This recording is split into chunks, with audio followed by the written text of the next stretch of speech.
His expression is carved from silence, his post is eternal, and before the endless fire, he stands, unmoving, untouched, unshaken. The flames rise, the condemned plead, and still he watches.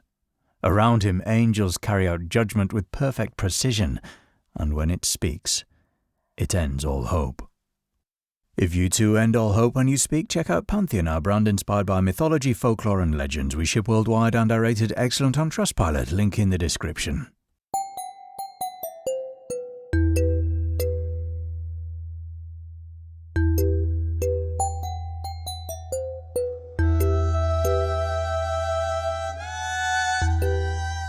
The Qur'an speaks his name only once, a single verse buried in the Surah al-Zukhruf, yet heavy enough to echo through every level of hell.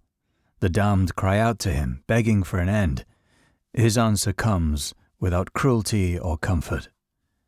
You will remain. His name is Maalik, and he is the warden of hell, a realm called Jahannam. It is a place of punishment laid in severity, and Maalik stands at its heart. He commands the fire itself. Beneath him are the Zabaniya, 19 angels described as stern, severe, and unquestioning. When the gates of hell open, it is by his order. When punishment is carried out, it is under his gaze. His role is simple, absolute. He enforces judgment. Not once in the Qur'an does he speak of pain, only permanence. Surah 43:77 captures it in full. And they will cry out, O Maalik, let your Lord put an end to us. He will say, you will remain. Just the sentence delivered without fury or satisfaction. While others sought power or defied command, Maalik remained where he was placed. And in that silence, in that obedience, the flames rise higher.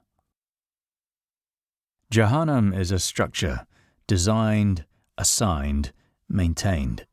The Qur'an describes it as a place of punishment, a kingdom of consequence, a realm built not by rebellion, but by divine command. It's not one place, but 7. 7 levels, 7 degrees of punishment, each one crafted for a different kind of soul. At the surface lies Jahannam itself, where sinners among the faithful face retribution. Then Lazar, where the flames leap as if alive, consuming without mercy. Deeper still is Saka, where those who denied the truth are scorched and restored, again and again. Al-Hutama, the crusher, waits for those who crushed others without justice. Jahim seethes for the arrogant, those who raise themselves above the command of God. Sa'ir, the blaze, roars for the corrupt. At the base, Al-Hawiyah, the abyss, a place for those who concealed betrayal behind belief, just the drop and the silence. Jahannam holds more than flame. A region known as Zamharir sits frozen, unmoving. There, cold becomes the punishment. Bones shatter from a chill so absolute it strips the soul. In this place, the damned beg for fire, and the fire refuses to rise. Even the fire doesn't act on its own. The Qur'an tells us the flames won't burn without permission. The heat obeys, the ice obeys, and Maalik watches. He is the order behind the torment. When the Zabaniya, the 19 angels, move across the levels, they do so under his gaze, and only when instructed. This is the realm, and at the center of it all, Maalik stands as the hand that carries out the decree, the warden of a system that never closes its gates. Iblis defied the command. He was told to bow, and he refused. He would not yield to what he saw as a lesser, believing fire should not bow to clay. His defiance was a declaration. It gave him identity, it gave him exile. Maalik knew no such choice. He was born from obedience itself. The angels were created from light, pure, incorruptible, without pride, without ego, without the burden of decision. They are instruments, and Maalik is the sharpest amongst them. In the story of Iblis lies the freedom to disobey. In Maalik there is only the command to endure. For eternity he stands before fire that never cools, and a silence that never ends. The condemned cry out for release, but their words meet an ear that doesn't interpret, a face that doesn't respond. He hears them all, but the hearing itself is part of the judgment. It is order. The Qur'an calls the angels those who never disobey what they are commanded and do what they are ordered. Maalik is the definition of that verse. The punishment of others is his devotion. The carrying out of justice is his worship. Every flicker of flame, every echo of despair is a task completed. Where Iblis turned from the command, Maalik is the command. His being is woven into the law of consequence. The damned beg for death, but he doesn't end them. He cannot. The power to destroy or deliver mercy doesn't belong to him. He is the hand that holds the decree, not the will that writes it. Some believe his silence is proof of purity, that emotion would tarnish his purpose. Others say it is mercy, that to feel would be to fracture. But Maalik's stillness is not the absence of feeling. It is the presence of exact obedience, a soul fixed so firmly in its duty that even eternity cannot move it. Iblis became the adversary because he chose himself over command. Maalik became the warden because he never chose at all. And perhaps that is the darker fate. The rebel burns for pride, the obedient burns forever for duty. 19 of them. They have no faces, no stories, no memory of a time before the sentence. The Zabaniya were named before, but now they arrive. They aren't guards or soldiers, they are the system. Each one is part of the machinery of punishment. One binds, one drags, one marks. One carries the soul to its level, another locks the gate behind it. 19 roles, 19 tasks, 19 steps from judgment to execution. Nothing left undone. They move through the layers of the Jahannam without resistance. Flame, ash, ice, none of it touches them. They deliver it, and when the condemned are placed, it is the Zabaniya who carry them down. Just the weight between levels. No soul passes through the gate without being touched by them. Their silence is the sound of flawless design. Where others might hesitate, they continue. Where others might listen, they carry on. They are the final moment before the despair becomes permanence.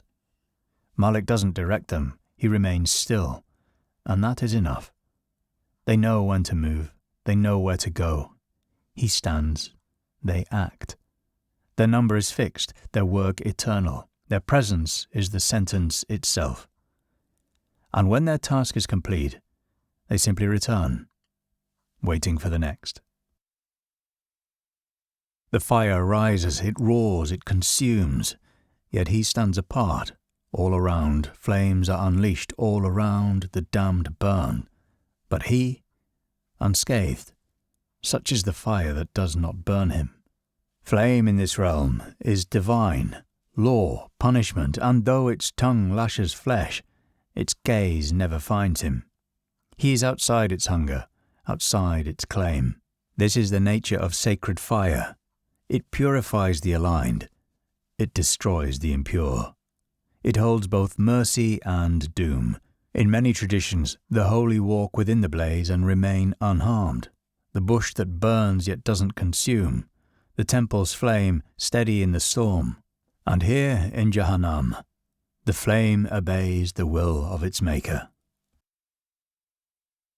His presence speaks of a juncture between creation and command. The same fire that rips away names, memories, even hope.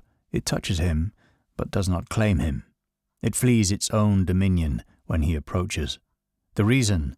This fire is constructed for what he oversees.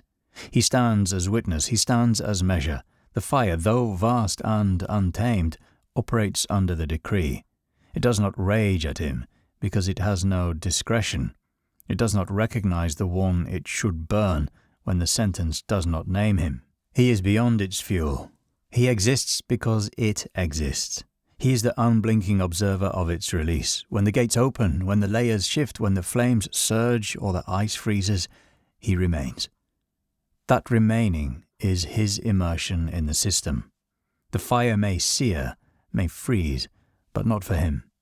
It endures around him, while he endures through the decree. But not every eye sees the same fire. To many, Maalik is the warden of Jahannam, silent, severe, a sentinel. He enforces judgment without cruelty and without mercy, simply because it is what he was made to do. His silence is terrifying because it is complete. But within Sufism, the mystical dimension of Islam, not all suffering is punishment, and not all fire is wrath. Sufis seek a direct inward path to God, focusing on purifying the soul, dissolving the ego, and reaching unity with the divine. Where orthodox traditions emphasize law and obedience, Sufi teachings search for the hidden meanings beneath. To these mystics, Maalik is the purifier. The fire he oversees is a necessary burning away of the self. Some Sufi thinkers believe the soul must pass through hell to be made whole. That ego, pride, and false identity must be incinerated so that only truth remains. In this reading, Maalik's silence is mercy too vast to explain. Writers like Ibn Arabi spoke of divine love hiding even in punishment. He described hell as part of God's mercy. If paradise is reunion, then hell is the forge where the soul is made ready to return.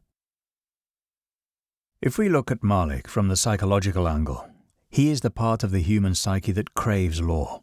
He is the part that needs the rules to be unbreakable. If they aren't, then nothing means anything.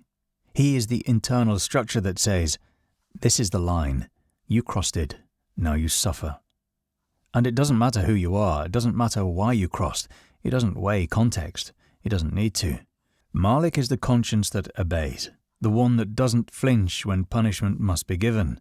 In that sense, he represents the death of internal conflict. He is what remains when choice is gone and only function remains. The tyrant within, disguised as discipline. The part of us that can watch a burning and say, this is right. Not because it feels right, because it was ordered. That is his purity. That is his horror. Perhaps worst of all, he is reliable. The psyche trusts him. Maalik doesn't lie. He never promises mercy, he never betrays, he does exactly what must be done. He is the terrifying comfort of a sentence with no appeal. The part of the mind that says, let it burn, if that is what the law demands. In the soul's architecture, he is the last room, the one without windows, where the self faces its consequence, and no voice answers back. He doesn't speak because there's nothing left to say. He doesn't move because the sentence is already written. Before him, fire performs its function. Around him, eternity takes shape. He doesn't question, he does not feel. He remains. What is more terrifying, the one who punishes with fury, or the one who punishes without it?